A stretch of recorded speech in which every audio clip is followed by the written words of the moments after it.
So ಇದಕ್ಕೆ ಶಿಲಾಶಾಸನಗಳು. So ತಮಿಳಲ್ಲಿ ಬರೆದಿದ್ದಾರೆ. So ನಮ್ಗೆ ಇದು ಅರ್ಥ ಆಗಲ್ಲ ಯಾವ ಥರ ಕೆತ್ತನೆ ಮಾಡೋದಕ್ಕೆ ಶಿಲಾಶಾಸನಗಳು. ಈ ಶಿಲಾಶಾಸನ ಪ್ರಕಾರ ಇದು ಸುಮಾರು 1000 ವರ್ಷಗಳ ಕಾಲ ಆಗಿದೆ ಅಂತೆ. ಸೊ ಇದುವರೆಗೂ 1000 ವರ್ಷಗಳಾಗಿದ್ದು ಒಂದು ಪೀಸ್ ಕೂಡ ಹಲ್ಗಡಿಗಂತ ಆ ಥರ ಕೆತ್ತನೆ ಮಾಡಿದ್ದಾರೆ ಅಂತ. ಸೊ ಪ್ರತಿಯೊಂದು ಕೆತ್ತನೆಗೂ ಒಂದೊಂದು ಅದ್ಭುತ ಇದೆ. ಸೊ ಇಲ್ಲಿ ನೋಡ್ತಿರಂದರೆ ಪ್ರತಿಯೊಂದು ಅದ್ಭುತ ಕೆತ್ತನೆಗಳು ಕೂಡ ಇದೆ. ತುಂಬ ಡಿಫ್ರೆಂಟ್ ಆಗಿದ್ದಾವೆ. ಒಂದೊಂದು ಕೆತ್ತನೆಗೂ ಒಂದೊಂದು ಥರ ಡಿಫ್ರೆಂಟ್ ಕೆತ್ತನೆಗಳಿದ್ದಾವೆ. ತುಂಬ ಬ್ಯೂಟಿಫುಲ್ ಅಂತಲೇ ಹೇಳ್ಬೋದು ಈ ಬೃಹದೇಶ್ವರ ಆಲಯ. ಎಲ್ಲ ಈ ಮಾರ್ಬಲ್ಸ್ಗಳು ಕಲ್ಲಿಂದ. ಬರೀ ಇದಕ್ಕೆ ಇನ್ನೊಂದು ವಿಶೇಷತೆ ಏನಪ್ಪ ಅಂದರೆ ಇದು ಅಡಿಪಾಯ ಹಾಕಿಲ್ಲ, ಬುನಾದಿ ಹಾಕಿಲ್ಲ. ಸೊ ಇದೇನಿದು ಡೈರೆಕ್ಟ್ ಭೂಮಿ ಮೇಲಿಂದ ಕಟ್ಕೊಂಡು ಹೋಗಿರೋದು. ಯಾವುದೇ ಕಾರಣಕ್ಕೂ ಬುನಾದಿ ಹಾಕಿಲ್ಲ. ಜಸ್ಟ್ ಭೂಮಿ ಹೆಂಗಿತ್ತೋ ಅದ್ರ ಫ್ಲಾಟ್ ಮೇಲೆ ಹಾಕಿ ಆ ಥರ ಕಟ್ಕೊಂಡು ಹೋಗಿರೋದು. ಸುಮಾರು ಮಿಸ್ಟ್ರಿ ಆಫ್ ಅಂತಲೇ ಹೇಳ್ಬೋದು ಈ ಬೃಹದೇಶ್ವರ ಟೆಂಪಾಲಯ.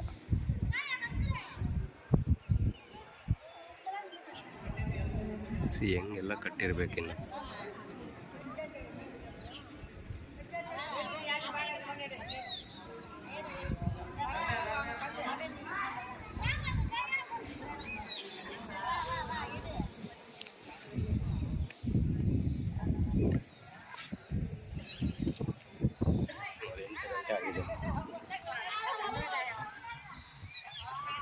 ಬೇಕಾದಷ್ಟು ಟೈಮ್ ಕೂಡ ನೀವು ಸ್ಪೆಂಡ್ ಮಾಡ್ಬೋದು ಇಲ್ಲಿ.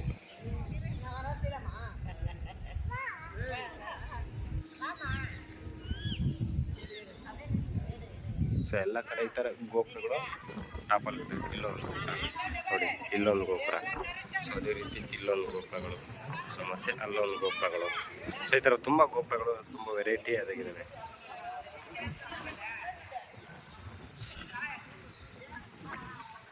ನೋಡಿ ಇಲ್ಲೊಂದು ಗೋಪುರ ಇದೆ, ನೋಡಿ ಇಲ್ಲೊಂದು ಗೋಪುರ ಇದೆ. ಸೊ ಇದೆ ಮಿಸ್ಟರಿ ಇರೋದು.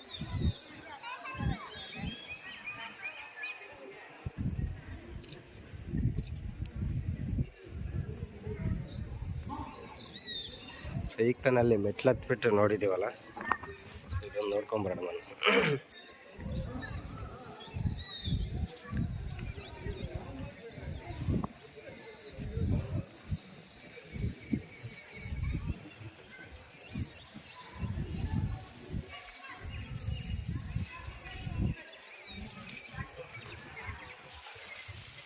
ಎಲ್ಲ ನೋಡಿ ಇವೆಲ್ಲ ಕೂಡ ಶಾಸನಗಳು ಬರೆದಿದ್ದಾರೆ, ಕೆತ್ತನೆ ಮಾಡಿದ್ದಾರೆ.